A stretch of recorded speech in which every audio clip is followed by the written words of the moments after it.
Because only two things change your life. Either something new comes into your life, a new person, a new direction, a new hope, a new inspiration, a new opportunity. You know, you win the lottery or some new job or some new promotion or some new opportunity you can go chase, or something new comes from within. A new ambition, a new assertiveness, a new resilience, a new strength, a new personal power, a new sense of yourself, a new confidence, a renewed vigor and drive and hunger in life. So only two things change your life. Something new comes into your life or something new comes from within. Don't forget, that's not just my quote. That's like good old-fashioned gospel of St. Thomas, right? If you bring forth what is within you, what you bring forth will save you. If you do not bring forth what is within you, what you do not bring forth will destroy you. Hey, my friend, it's Brendon Burchard, founder of Progress Mode. Welcome to Season 1, Episode number 2. In Episode 1, I really shared about what Progress Mode is in our lives and what it could be in your life too. We all struggle with that question in our mind all the time. Am I on the right path? Am I going fast enough? Am I achieving enough? Am I happy with who I am becoming? And these are questions we work together on Progress Mode. This is more of a conversational season that I'm having with you than I've ever done in any of my work before, because I know that so many people are truly in that sort of crisis mode right now. And I don't mean crisis like everything's falling apart as much. It just feels like a lot of people, there's this forever itch in the back of their mind right now. You know, am I doing the right thing? Is things okay? There's a lot of like anxiety, frustration, or stress out there. Even people who are wildly successful right now, I see them kind of reevaluating where their life is or recalibrating what they should focus on. And what I'm always here to say is what you should focus on is make sure you wake up each morning and you turn your brain into progress mode. Like you got to flip the switch from being passive in your life to making real progress on a daily, weekly, monthly, yearly basis. And that courage, that faith that things can turn out better, that's important. I also talked about sort of my own journey in discovering my career in Episode 1. So if you've ever been curious about how I went from, this young kid who had a car accident, wanted to change his life and reading books on psychology, to writing my first book and getting my first job and eventually turning into a writer and speaker, I talked about that. I also shared how I fell on my face doing that, and it didn't go so well, even though I went for it. And isn't that where most people get stuck? You went for a dream. You put it out there. People judged you. People made fun of you. You didn't get the progress you wanted. And here's what happens. When you turn off progress mode because something didn't go right, what you are also doing is you are turning on discouragement and playing small. A lot of people start playing small in their life almost by accident because they tried to make progress. They tried to make change over and over. And what ended up happening is it didn't feel like it was going well. They weren't satisfied with it. And so they quit, even when it was something important to them. A lot of progress is persistence. And today I'd like to tell you that story of persisting through something that was really important in my life. It was probably the major turning point of my entire life. So like I always say, like long before the 6 best-selling books, long before millions of paying students and, 15 years of sold-out seminars, before I spoke to every major arena in North America as a keynote speaker, before any of the work I've done with Growth Day or Ultra or my other brands. Maybe you're familiar with those or not, doesn't really matter. But just like anyone else who had any, success or achievement in their life, you can kind of go back to some turning points in your life, can't you? When you made a real decision to go for it, or you made a real decision to stick at it, like to keep going when it was just terrible and you were a hot mess and you're like, this is not even working, Brendon. Why would I keep going? Well, I'd like to tell you that story today. If you're on video watching me on video, I don't know if you're on audio listening to the podcast, but if you're on video on like YouTube, I'm going to hold up a couple things to show you. And today I'm holding up Life's Golden Ticket. What became my like my breakout book and experience. And I'm going to show you like 4 versions real fast. This one you've never seen before. This is a cover I'm holding up. I know you've never seen this before because I made this cover in PowerPoint. Like, I made this. I self-published this book, Life's Golden Ticket, before I ever get a publisher for it. And most people don't know this story, so I'll tell you it. Then I got a publisher, and look what they did. They made this amazing box. I'll tell you about this pre-release box as well. If you can't see, it has a gold foiled ticket on it. It says Life's Golden Ticket. And then, of course, it came out in like hardcover. Looks a little different, doesn't it? And then it came out in paperback. And the paperback was years later with my full vision delivered. Because in the back of the book, there's an envelope with the actual Life's Golden Ticket in it. So I had to go from self-published idea to the final dream was years in the making. And I'd like to start with that story today here in Progress Mode. In episode 1, I left off where I decided to go full-time as a writer and a speaker. You know, I'd already gone through grad school. I had already, written something that became the Student Leadership Guide, became a book. I was speaking to college campuses. I'd already led well. I'd already done a lot of research. I already had skill. I'd already spent, now at that point, 5-6 years as a consultant for a big company. And so I had a lot of, experience at that point, you could say, and a lot of achievements, and I was doing okay. But I decided to leave and write Life's Golden Ticket. That was the book. I wanted to leave my corporate job to write Life's Golden Ticket. That was the book I knew I was meant to write. But a lot of people don't know the story of this book. And while it later on went on to become something significant, it began as a huge worry and crisis moment. I was not in progress mode. I was in crisis mode. And it's because I had quit my job to write this book. I moved in with my then girlfriend to write the book because I ran out of money. After I quit the job, several months go by, almost a year goes by. I'm not, quote unquote, making it. I'm not getting booked enough as a speaker. I'm not selling enough of my instructor guides. I'm learning online marketing. I'm learning to do video at the very beginning of online video. I mean, it was like difficult. Like Facebook was just starting out, to give you an idea of the timing of this. It was like 2006 and 2007. And wow, I was terrified. Have you ever made a commitment to do something and it does not work out? Like you say, I'm going to go chase this dream or start this entrepreneurial endeavor or even go try to get this job. But in the first couple months of the job or the first couple months of the dream, you're not getting the progress you need. It can feel debilitating. So much to the point you can be discouraged and stop even pursuing the thing with full heart. So what happened for me was I went broke. I'm trying to write the book. I move in with my then girlfriend. We didn't think we were going to actually move in together until we maybe got married. But I had no other choice. I was either going to move back to Montana, where I'm from, and live with my parents, or I was going to continue bouncing to friends' couches and living on their floors on air mattresses, or move in. So I decided, and my girlfriend decided, I moved in with her.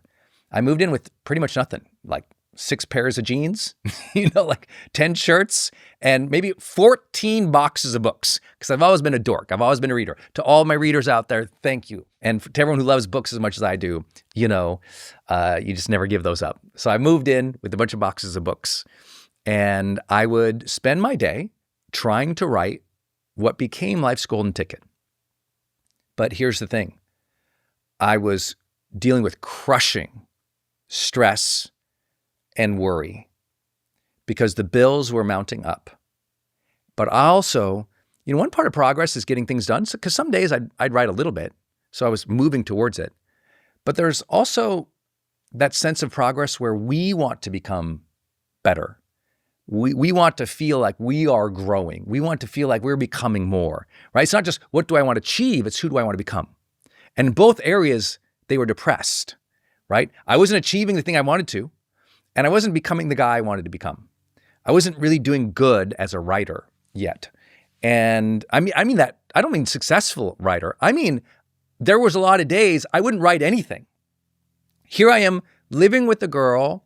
She is paying for the rent, all of my food. She's maybe the only person who believes in me in the entire world outside of maybe my family. My family definitely believed in me.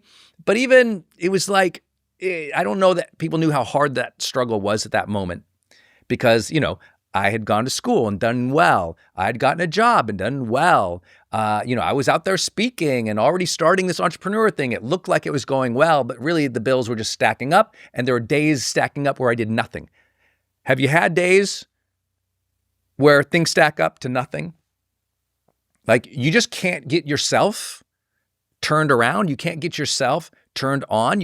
That's what progress mode is, right? You have to slide, like in your brain, you have to put that slider over into green. Like you have to like switch your brain into progress mode and really go for it. That's hard when you're discouraged. Like I said, when there's a depressive feeling of where you're going and how much you are becoming who you want to become. So there I am watching my girlfriend get up in the morning, very early in the morning. We'd go for a walk, and then she would commute more than an hour to go to work.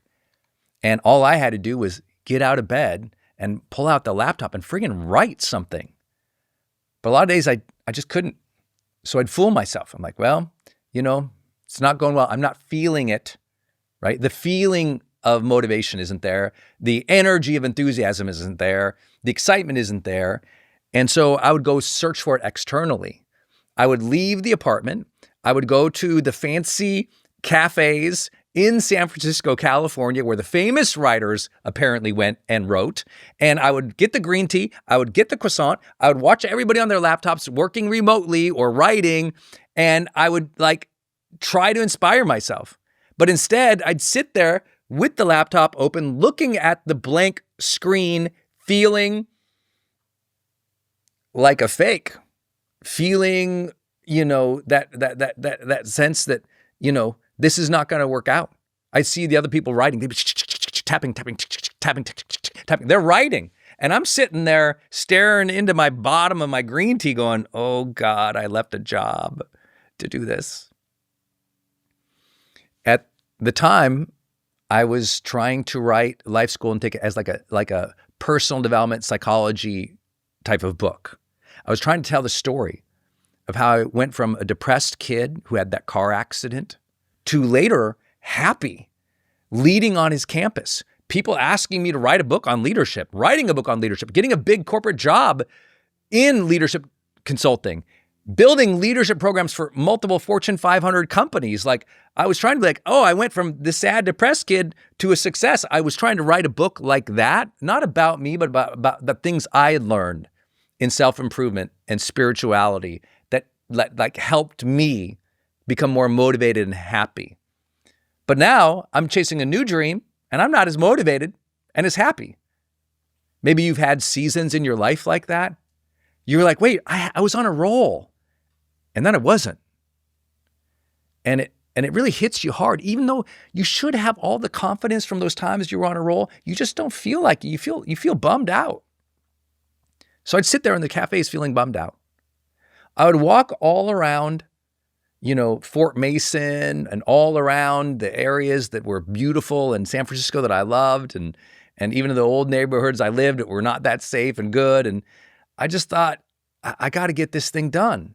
I'd come home, my girlfriend would come home from her work at some point and, she was just so motivated and so happy. And I was just struggling. She's like, how'd it go? How many pages? Did you get it done? And I was like, and I hadn't done much that day. So then I'd go in, I'd write in our little bedroom on a little fold-out table. And I'd, try to write till the end of the night. And she would come home, or she'd come into the bedroom and she'd kiss me goodnight and she'd go to bed. And, this goes on. I need to tell you, this is like week after week after week after week. One day, I found out there was a writers group meeting in San Francisco. And I got so excited. And I said, I'm going to go to that weekend. I'm going to go to that writers group this weekend. I'm going to learn from these guys because it was being hosted by multiple New York Times bestselling authors. And I was like, oh my gosh, I can go learn from them. I can go talk with them. This is amazing. During that week, I came up with this idea that, I'm not doing a good job trying to write this book as nonfiction, like my stories and just teaching you guys stuff. I was like, I actually want to just tell a story. I want to write it like a parable. I'd been so moved earlier in my life by a book called The Alchemist by Paulo Coelho, who eventually became, not only a friend, but a mentor. And I just was like so enamored by that writing style. I thought maybe I just need to tell a story. So I started kind of playing around with the story idea. I went to the writer's workshop that weekend, and I brought like a little book proposal about the idea of telling the story of a guy who gets a second chance. If you listen to episode 1, you know why that matters. Because after I had that car accident, I felt like I got a second chance in life. And I really wanted to earn my life. I felt like I got life's golden ticket, a blessing to start life over again, a breath, an inspiration of a second chance. And I want to tell a story of a guy who goes through this journey and has this second chance and learns all about life and gets the second chance. I go to the writer's workshop, and let me tell you what happened. I talked with multiple big authors there, and they all said, so kid, you've never written a fiction book. I said, no. You've never written a parable. I'm like, no. And you're like a consultant, and you wrote this nonfiction thing, the Student Leadership Guide, and that started doing okay. Why do you think you can write fiction? And I want to tell you guys something. I never thought about it. I just thought that would be a good idea. Have you ever had a good idea and it seemed right to you, but somebody told you that's stupid? That's not a good idea? Who do you think you are? If you didn't listen to episode 1, I talked about there are only 2 enemies on your journey to progress. One is your own self-limited thinking. And 2 is social pressure or social oppression, in which someone says something to you that diminishes you, disempowers you, or it's being around other people who don't have a higher standard or align with the higher aims you have in your life. So it's either self or it's social. And in both cases, it feels like oppression. It feels like pressing down. It feels disempowering. It doesn't feel like an uplift. So here I am with these very well-known authors, and one of them says to me, listen to this line, says to me, kid, literally, and calls me kid, which is no problem, says, kid, do not risk your life's message about second chances on your freshman effort at fiction. Just write nonfiction. It's easier. You'll find a publisher better. Just trust me. Don't try to do that. A lot of people try to write fiction. It's really hard. And he handed me my folder back with my little proposal in it and my little cover letter. And I walked out of there defeated. Can I tell you how defeated I was? I don't know if I've ever told this story before. I'd walked to that meeting that day, and I put on a suit, like my best suit, which is not that nice. But I really got, you ever have that day where you really get ready? You really spend a lot of time getting ready. You want to look right, feel right. Maybe you're applying for a job, or maybe you're going on that first date, or maybe you're going to go pitch something. It's important for you to feel good, and you spend the extra time. I'm not someone who does that in my life. I kind of get up and get going. But I put on my suit. I even wore a tie.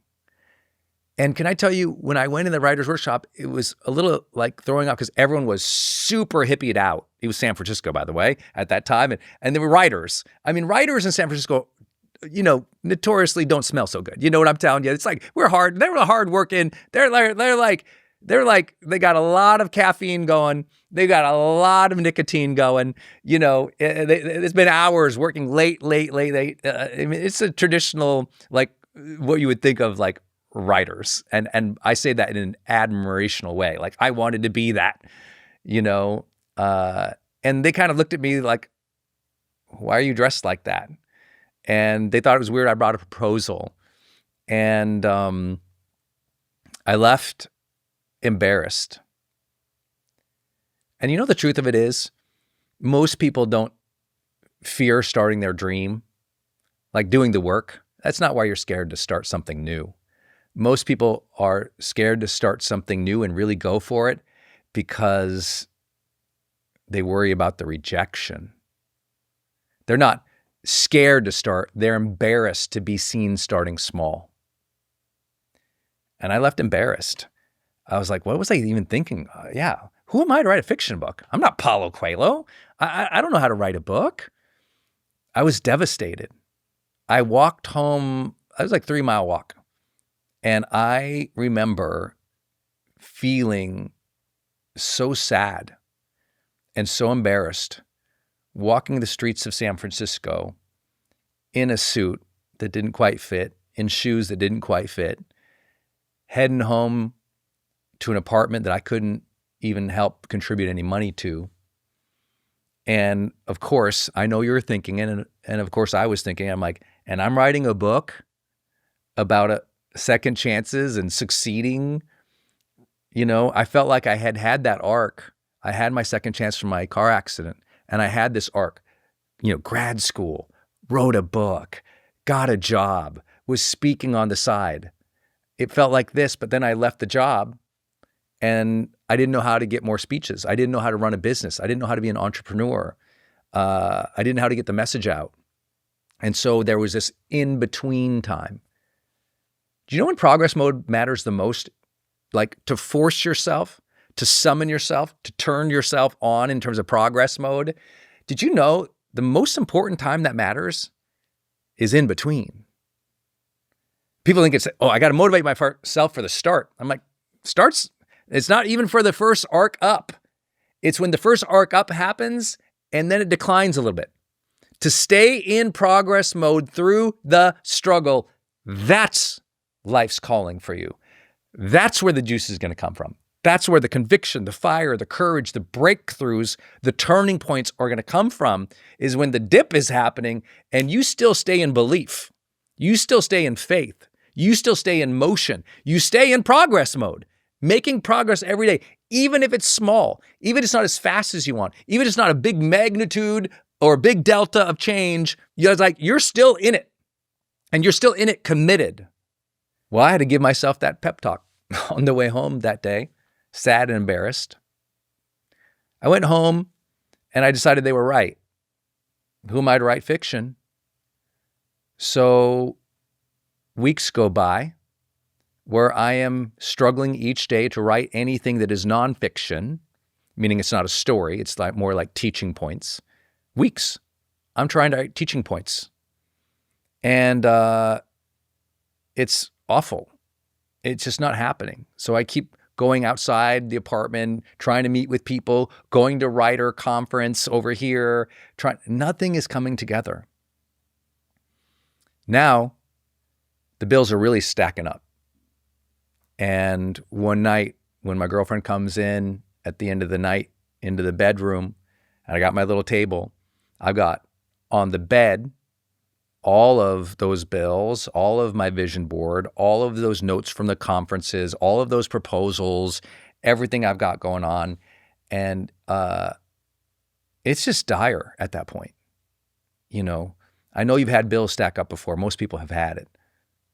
And that's worrisome enough when it's your problem. And it also gets to that point where sometimes you don't even open the bills. Like it's gone a couple months and you didn't even open the credit card bills because you just know how bad it is. And so that night, though, she comes home.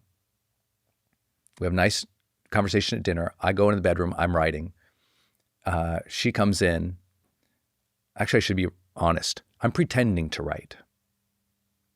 She comes in, kisses me goodnight, goes to go to bed like normal, but I hadn't cleared off the bed yet. She crawls under the covers of the bed to go to sleep. And I'm pretending to type away so that she knows I'm working at it. And there's just this moment where I look over and I see the love of my life sleeping under my bills. And it just hit. Because none of us want our own inaction or inability to be the financial harm that hurts our family or somebody that we love. And I thought, I don't want to live like this. You know, one of the biggest shifts I've seen in people's lives when they hit progress mode, there was a decision where they go, this is not the life. This is not how it's supposed to be. This is not how it's supposed to be. Me sitting here pretending to write something that I don't even want to write because they told me I should write it this way. Going broke, watching my girlfriend sleep under my bills, heading into bankruptcy.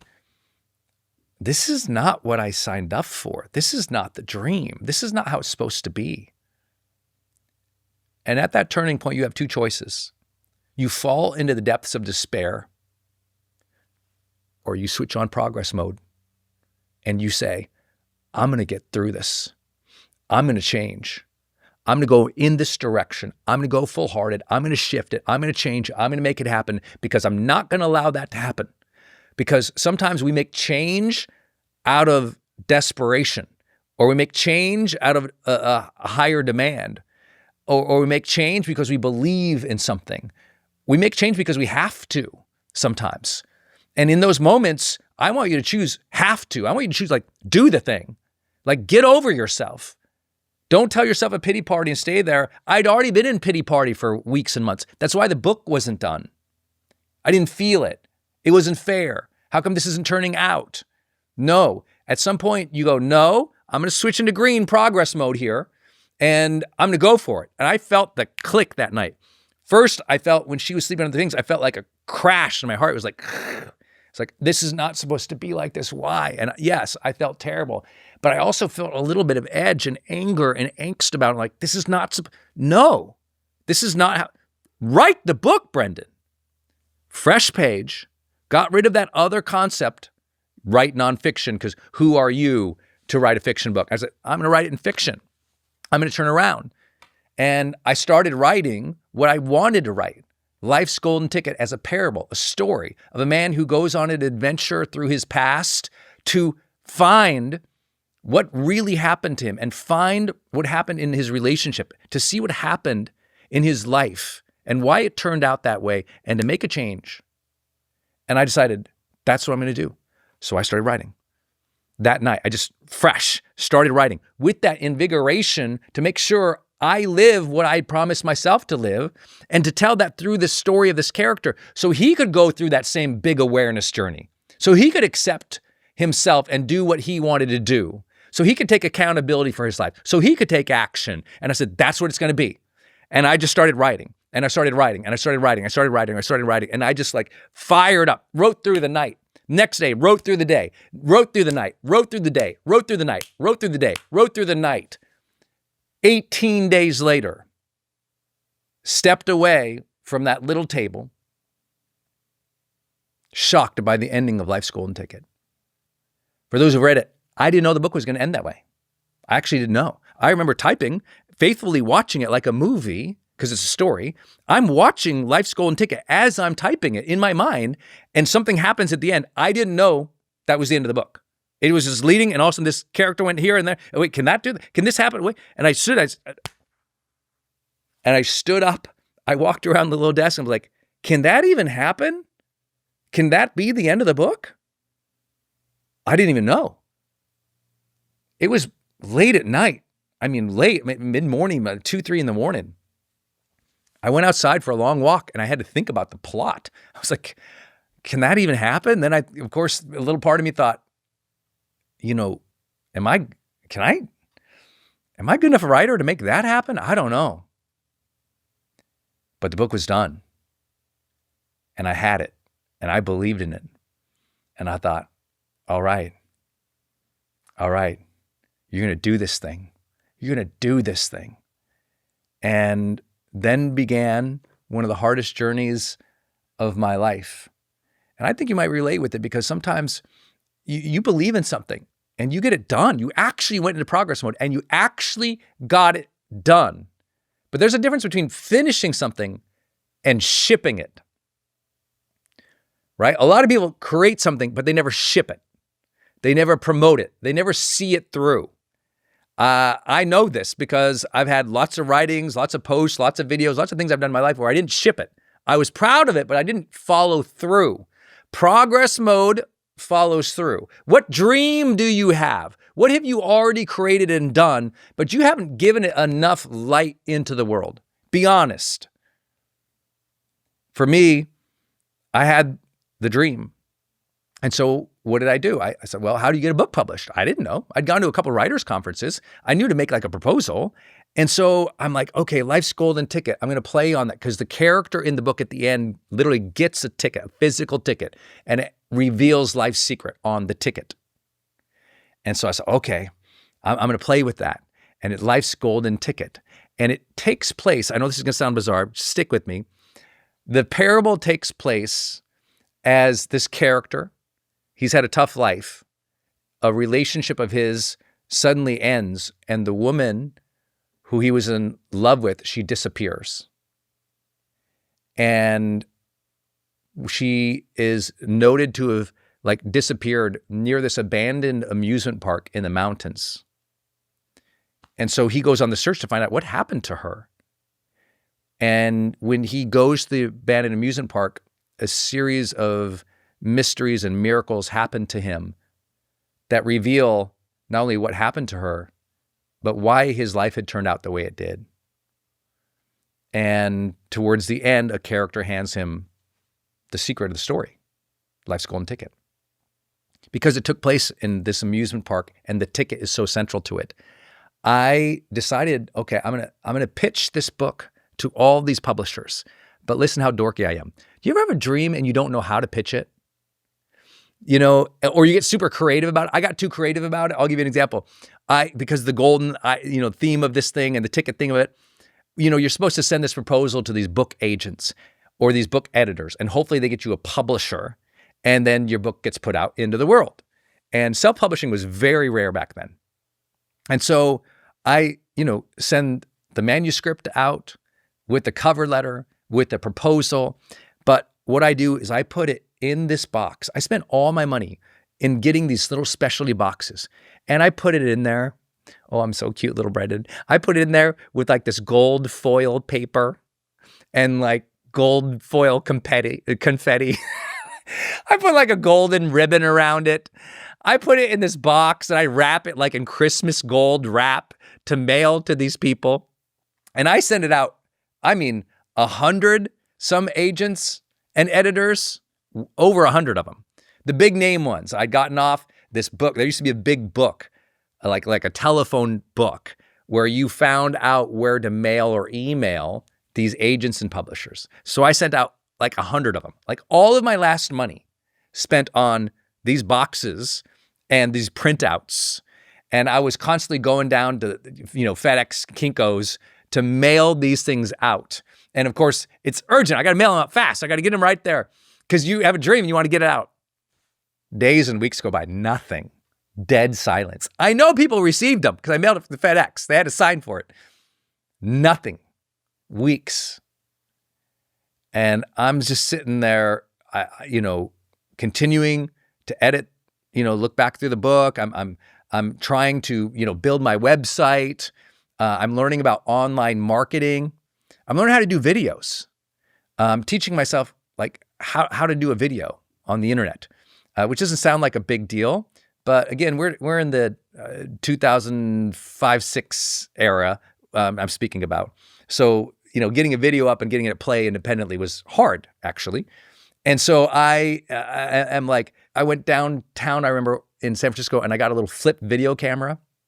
Remember the flip video cameras? I got a little flip video camera, and I duct tape it to a box, and I'm just practicing talking to the camera. It's a joke. It's embarrassing. I have no idea what I'm doing.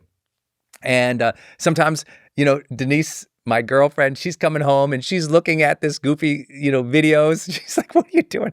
I got like these shirts open like a used car salesman. I don't know how to talk yet. I'm learning how to edit it. It's kind of embarrassing, but I'm waiting. And nothing. What starts happening is I start getting in the mail, rejection letter, and rejection letter and rejection letter. No one was like, hey, this is nice, but who are you? You're really not known enough to get published yet. We're looking for, people who are, media savvy. We've never seen you in the media before. It's a nice story, but people really aren't looking for stories like this right now. Maybe you should write a book on leadership because you did that for 5 years at one of the biggest consulting companies in the world. And you already wrote a book called The Student Leadership Guide. Maybe you write a leadership book for somebody else one day, but, not the right time, not us.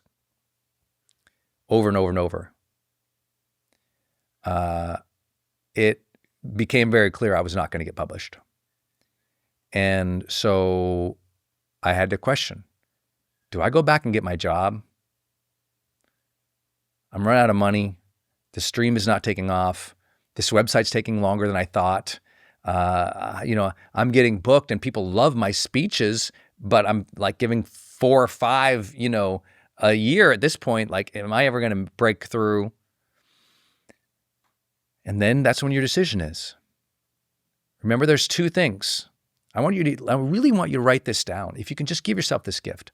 There are 2 enemies on your journey to real progress. One is your own self-limitation.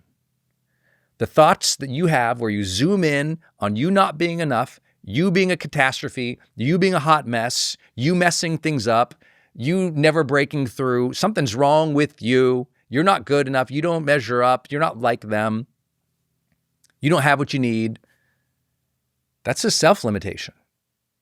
And the other one was social oppression or social pressure in a downward way.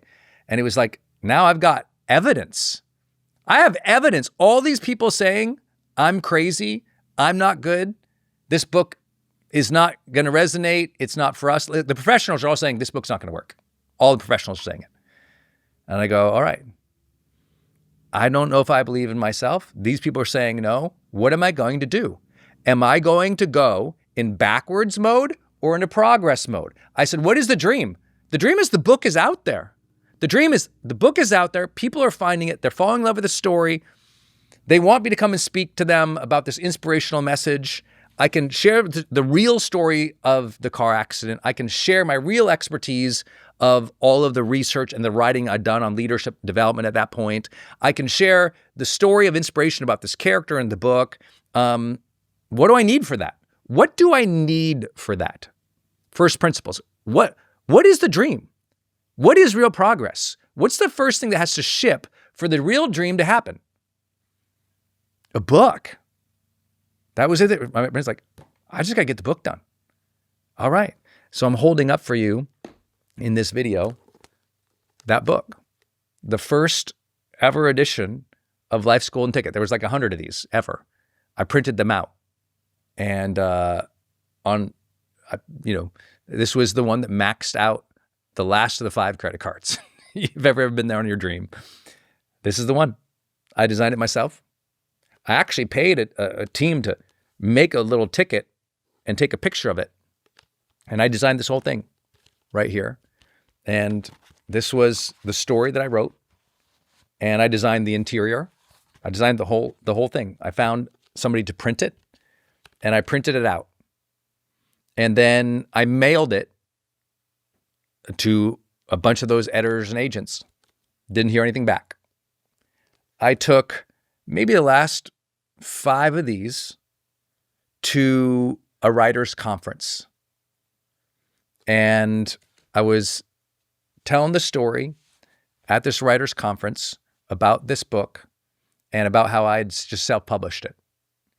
And I told one of the speakers at the conference, and when I say I was telling the story, I wasn't on stage. I was just telling people about it in the hallways. And I was this young kid who believed in this book, who had a story about second chances. That was all I had. I'm there in, that same suit, that same tie, with 5 copies of this book, trying to find somebody who would believe in me. And one of the speakers, I'll never forget, Mark Victor Hansen, he wrote the Chicken Soup for the Soul series with Jack Canfield. I'm at their event. I had borrowed money from my dad, who didn't have much money, and put it on his credit card to go down to this conference to learn how to become a published author. And I ran into Mark in the hallway and I told him, and I said, I've done this. And he could see like the fire and the belief in my eyes and the commitment in my eyes. He says, you should meet this guy over here.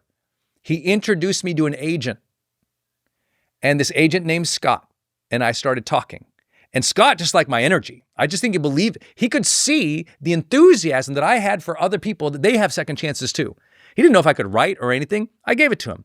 He went, he looked at it, he read it, he liked the proposal, he liked the idea. He could see I was building some websites, which was original then. I was putting up some web, videos. None of them were good. He just believed. He believed. I told him I could get partnerships for this book because, I had been coming through my car accident. I had started volunteering at companies and, nonprofits. And I built these nonprofit relationships. I said, I think they could promote the book with me. So it looked like I had a platform. I was like, these companies or these associations or these colleges and these nonprofits where I speak or I've done volunteer work, I'm going to enroll all of them to help me promote the book. And I think he just thought I was a crazy kid. So Scott went away with that book, with that proposal, and came back to me and said, hey, I want to let you know, I took your book and your proposal to my boss at my literary agency. And we've decided that we're gonna try with you. And over the coming months, he pitched that book as an agent to dozens and dozens of publishers. And I would be, working on a website or shooting a video or out on the road speaking somewhere, and I would get the call. And he would say, yeah, they've turned it down. I don't know if this has ever happened to you in your life where you had month after month after month after month after month of rejection from the experts, and how discouraging and defeating that really does become, especially if you're an artist. Or maybe you started your business and, 5,000 people hit your webpage and no one's bought it yet. And you're like, that's 5,000 people who have voted no on this product. Or you pitched your idea at work 100 times and 100 different coworkers said, that's stupid. It hurts, man. That is where you either go into discouragement or you stay in progress mode. It's such a decision in your life. Do you stay in progress mode or not? Now, all the evidence is saying quit, quit, quit. I don't know if I ever told you the story. I don't know if I've ever told it publicly. I think my agent has. But Scott calls me and says, hey, Brendon, my boss has told me to drop this project. We got so many no's on Life's Golden Ticket. And, he told me at the time that 11 publishers turned me down, and that he had real conversations with and had the book. And he said, so I'm being asked to drop it. And my heart just sunk. I was like, oh, the last guy. Okay, not the last guy, the only guy to believe in me. He says, Brendon, I've been asked to drop it, but I believe in you. I believe in this book. I want to leave this company and I want to start my own literary agency, Brendon. And I want your book to be the first book. I want to take this book out there and push it to everybody. Will you be my first client if I leave? And I was like, what? Yeah, okay. Because sometimes one believer in your life changes everything.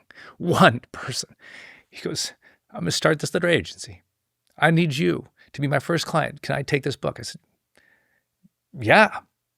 He knows at this point, my plan, I'm just going to print that book out. And I'm just going to keep doing it guerrilla marketing style. I'm going to figure a way. So he said that gave him a conviction too. And he took it out. And 9 other publishers turned him down. And then one day, I remember exactly like my physical structure. I was at an airport. I had just given a speech. It was actually going good. Like I'd gotten a speech. It felt like one thing. I was like, I made this one thing happen. I'm sitting at this airport outside with my little bag, same suit. I'm sitting in this same suit and a little bag, phone rings, flip it open, flip phone remembers. I open the flip phone and Scott, and he goes, Brendon, Harper San Francisco. They want the book.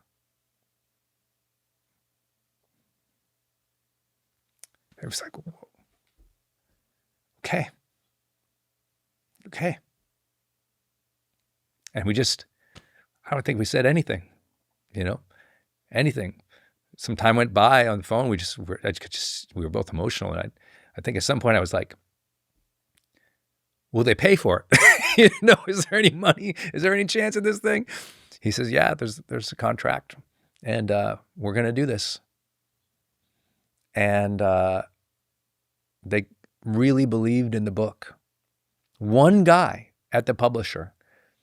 Now, HarperCollins in many other divisions had already turned down the book. But it got to this one guy who, it turned out, had worked on projects with Paulo Coelho, the guy who wrote The Alchemist. And he saw some kind of parallel. And he was like, this might work. And, I showed you at the beginning, this is the book I self-published, what it looked like. You know what they did with this book? They believed in this book so much. They loved the theme of the book so much that look what they did to promote the book. Do you remember all those people I sent the books to, the editors, the agents, and everybody else? They all said no. Harper San Francisco, shout out to Roger, who believed in me. Roger Freet believed in me. Scott Hoffman was my agent. They took the book and they made this beautiful, advanced version in this box. I don't know if you can see it here. If you're online, it's worth going to see it on YouTube. Life's Golden Ticket. They put this golden foil here. They made the image of the amusement park come to life here. You can see here, coming May 2007, they sent this to all those agents, all the press, all the publicity. They put this out. I'm not going to take it off, but this gold foil, it opened. And so if you opened it, the gold foil, when you took that gold foil off, the book is inside this beautiful case. Okay? And this was the advanced reader edition box, they call it. And they shipped this out to everybody, believing in this book. Now, this might not sound like, this was a big deal back then. This was like a major investment, a major move. This is like before, social media. So it was like, you had to get in the media. They believed, they put this thing out there. I begged them, I said, in the back of the book, could we put an envelope in the back of the book that has the actual golden ticket in it? They're like, that's going to be too expensive in printing the book, but you can just say what's on the golden ticket in the book. And I was like, it's supposed to be kind of a mystery. And they literally had editorial meetings and they said, Brendon, we actually think it works if there's no, like the reader never finds out what the golden ticket says. It's a little bit of a mystery. It works fine that way and it'll save us money. And I thought about it and I was like, well, that'd be a cool angle. Okay. So I acquiesced on that. But they put out this beautiful book. And I got this wild idea that became a huge turning point in the entire industry of book publishing and in my entire approach to things. And I can tell you that sometimes in your life, you believe in something so much and you get one or two believers. But when you have one or two believers and you're going to go do the thing, you still have to say, what type of progress is this going to be? Are you going to make an incremental approach to doing things? Meaning you're going to kind of do how everybody else does it, but maybe you'll do it a little better. Because listen, ultimately progress is about forward momentum. It's about betterment, isn't it? Progress means like you're going to make things better. You're going to feel that way. And I'm going to do a short interlude here with you real quick on what is progress anyway, and share how this turning point in thinking shaped my career forever. Because now you hear the story. I've just survived it. I've gotten through it. The breakthrough's about to come. But getting the publisher wasn't the breakthrough, right? That's at the end, you got to ship this thing and put it out there. See, you're in motion in change, but not all change is progress. So let me give you a short interlude on this idea. What is progress anyway, right? There's just a few components of progress to know if it's just change or activity. Real progress, that's what I wanted to make in my life, in my career, with this book launch. I wanted real progress. And I didn't just want to follow the way everybody else does it. Following a plan, you can implement. That's just called execution. Execution is not always the same as real progress. Progress is first, it has a vector, a direction, right? I've chosen this direction. There's a direction I want to go. There's a goal out here that I have. That's first, direction. Second in progress is velocity. Am I moving quickly towards the thing? Third is really relevant, like change or magnitude of change, right? Relevant change means I went from point A to point B. That's distance, isn't it? Progress can be distance. I went from point A to point B. But there's also magnitude of change. Okay, you got from point A to point B. How big of a difference is B over A? That's the difference between distance and magnitude, right? Between speed and velocity, that's called rate, and then magnitude, like delta. All right, I know this is a little dorky for all of you, but I'm a dork like this. This is the way I think. This is literally how I think. I'm like, okay, there's a direction, there's a speed, there's a rate of change I want. I want to go there. I want distance from A to B. I'm poor, I'm broke, I'm bankrupt. I had some successes. I stopped believing myself. People told me it wasn't going to work. 2, okay, look, I saw the thing through. I followed what I say. I've walked the talk. I've had this achievement. I've got the publisher. Okay, that feels one level. But now I'm going to push the book out. I have to ask again, okay, how do I push it out? And like, what's a magnitude of difference here? What's a magnitude of difference? Everyone's just going to do this playbook because that's what their playbook was. Oh, we'll send this beautiful box out to all these people. You'll get on media and you'll make sales. I'm like, that's not enough. There's got to be something different. In your life, sometimes you have to ask, am I just going to proceed incrementally, doing what everybody else does? Or is there going to be a step change of my effort? Is there going to be an innovation? Is there going to be a way of doing this so differently that will shift it up? And sometimes you'll fall on your face. I thought doing it so differently, mailing the completed books in little golden boxes with golden foil to agents would give me that fell on its face. Didn't work. That was an innovation, I thought. Didn't work. So now the book's about to come out. How do I do this book differently? How do I launch this thing differently? Back then, there was the same mold that everyone was doing to launch books. You would go get a bunch of, you would reach out to all these people with big email lists. You would ask big famous people to give you something to download, an MP3, a PDF, some digital thing that people could download. You would drive their audience and your audience to a big long web page where you said, hey, get this book and you'll get these 50 bonuses from all these other people. Go buy the book on Amazon, come back here, enter your receipt, and you'll get these 50 huge bonuses. I had bought tons of books that way. And I looked at it and I thought, but all these bonuses, they're all just like promotional leads. They're not really like going deep with people. And also, I think the consumer is overwhelmed by so many things. I was like, what if we did that? But instead of giving 50 things, we gave 3. Instead of trying to give it from all these famous people, we just went way deep. What if I gave them a course, a full online video course with the book, which you have to understand again, in 2006, when we were preparing this, is super rare. Then I say, what if I gave them a ticket to come to an event because of the book, Life's Golden Ticket? And what if instead of doing a conference in some airport, hotel venue, I brought the book to life in like an actual amusement park. I rented or found an amusement park to do the event in. What if instead of trying to get little affiliates with email lists to promote this thing, I got major corporate partners and major nonprofits to promote this thing? These were all very different things that I decided to do for this book. For those who know the story, long story short, those differences, these were step changes, were very different approaches. That, bam, puts the book to the top of Amazon. That thing starts selling like crazy. More importantly, people start getting the course and seeing me teach, and my public speaking requests go way through the roof.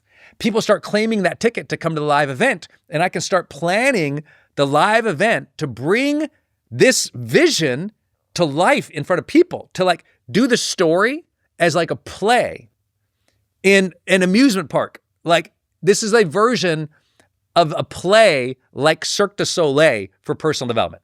This is basically like the Cirque du Soleil for self-improvement. I literally rented the Mexican National Circus, it turned out, to get this thing put together and bring it to life. I could go on and on about how that changed my life and changed my career, because you can imagine that was a very different thing than anyone else was doing. It felt like a revival in a tent, a Cirque du Soleil-ish thing from this author, this new kid on the scene in personal development, doing something different. This new kid doing this innovative leadership development. This new kid doing life coaching. What is that? Doing online courses. What is that? In other words, I was going for dreams that I didn't even see. And I think that's important. The more you're in progress mode, the more you're seeing you're seeing things that other people don't get. Here's what's interesting. The more you're in progress mode, the more people don't get you. Are you hearing me? The more you are in progress mode, the more you see a future other people don't see, because you're moving towards it at a faster velocity. You're moving towards the future at a faster velocity. So you're seeing things before other people see it. You have a forward belief in faith. So big ideas are coming to you because you have faith and openness. And yes, naivete, thank God. And so I'm seeing a new future for the entire industry. I'm like, you're no longer a book author.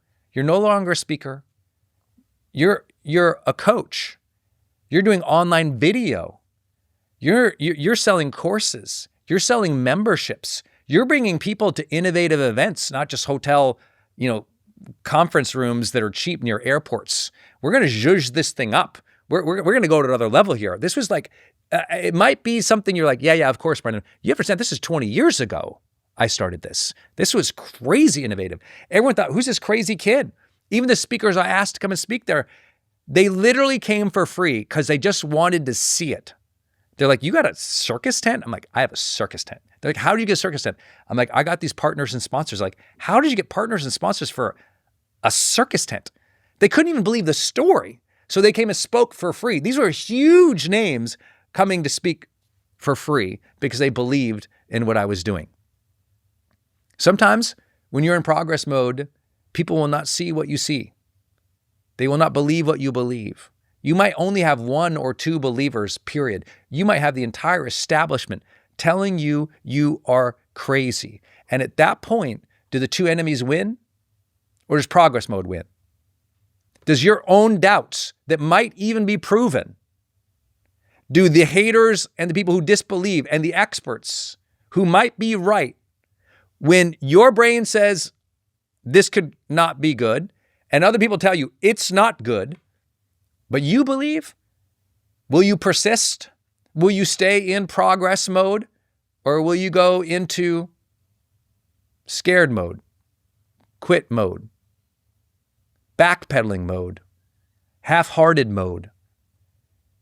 Listen, the more people doubt you and the more obstacles that come your way, that usually means you got a bigger future, you got a bigger vision than other people. I'm not here to say that we can't all learn along the way. I learned a lot along the way. I learned to do those proposals. I learned to go after the agents. I learned how to talk to editors. I learned how to build web pages. I learned how to do videos. I learned and learned and learned. It's not like I was self-righteous about something, but I had a dream to be a writer and a coach and a speaker. That might not be your dream. I'm just saying, as you have a dream to do 1, 2, and 3 along the way, you have to keep learning as you get the rejections. You have to keep learning as you feel the embarrassment. You have to keep going if it is something that matters to you and it is on the aspirational path of your life.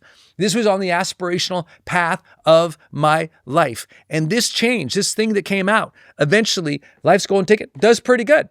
Could have done better, but I was pretty happy with it. They were pretty happy with it.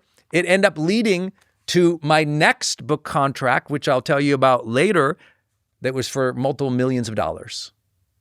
It eventually, because those other successes, they put out Life's Golden Ticket. If you've been keeping tally here, I've shown you, 3 versions so far. I showed you the original. I showed you the one that they created. When it came out in hardcover. It looked like this, right? But when you opened it, nothing in the back. I couldn't convince them. I wasn't big enough. I wasn't successful enough. I didn't fight hard enough for the idea that the ticket needed to be in there. And then years later, we came out with the paperback. And in the back of the paperback was the envelope that the character gets. And there was the tickets. And I didn't share with you guys that there were dozens of languages, versions of this book. Portuguese, Spanish, language I don't know. This one, I don't know what that one is. This one, German maybe? This, I don't know. Chinese simple, Chinese complex, I think. This one, nope, idea. Nope. Oh, that's French. No clue. Korean, maybe? I don't know. German, I think. So this thing took off around the world. Now, here's the thing. This isn't about, did this fulfill the vision that I had? Because no, every author in the world thinks they're going to sell hundreds of millions of books. It's not about the volume when you are in progress mode. It's direction and velocity. Am I moving in the right direction with the speed and rate of change that I want? And am I becoming who I desire along the way? See, it's not just about the achievement of quantity or volume. I want you to get that in your head, because sometimes people get really down because the number, they didn't hit the number that they wanted that was so important to them. Like, this book did not hit #1 on the New York Times bestseller list. In fact, I got snubbed on the New York Times bestseller list because no one knew who this kid was selling books on the internet. And so they didn't even count. It felt like it was so frustrating, even though I hit #1 or top on Amazon. And so it was so frustrating to me that I didn't hit these numbers. And in no way did not hitting a specific number slow me down. Look at the result. I'm a kid from Montana. Look at all these books in languages I don't even know. I'm in the right direction. I'm going the right direction. The speed of change in my life is at the level I want it to be. I'm becoming who I want to become. That's progress mode. Do you understand? It's not just about one goal or one achievement. It's you living in alignment. You being in alignment with the path you want to travel on, at the pace you want to be on, with a positive mindset that you hold. That's progress mode. This book, it's fiction. It's a parable. And this character has to go through this story and the struggle of getting more self-aware, becoming more self-accepting, taking accountability for his life, taking action. It was something I was living at the time. It was something I'd lived since my car accident. It was something I was living again. And you know what? There'll be another season of my life where I'm living this story again. And so will you. Because the blessing here is you have a second chance. You always have second chances. All of those moments I could have quit, but I stayed in progress mode. Those were all little second chances. The nice thing about second chances is they're actually infinite, right? It's on repeat. That you have so many new seconds. Every new morning you wake up, that new breath, that new sunshine, that new light in the sky, that's your second chance to be more of who you want to be, to pursue your dream again, to stay in progress mode. Like I was saying, you just have to switch your brain on. I'm in progress mode. I'm not in doubt mode. I'm not in quit mode. I'm not half-hearted mode.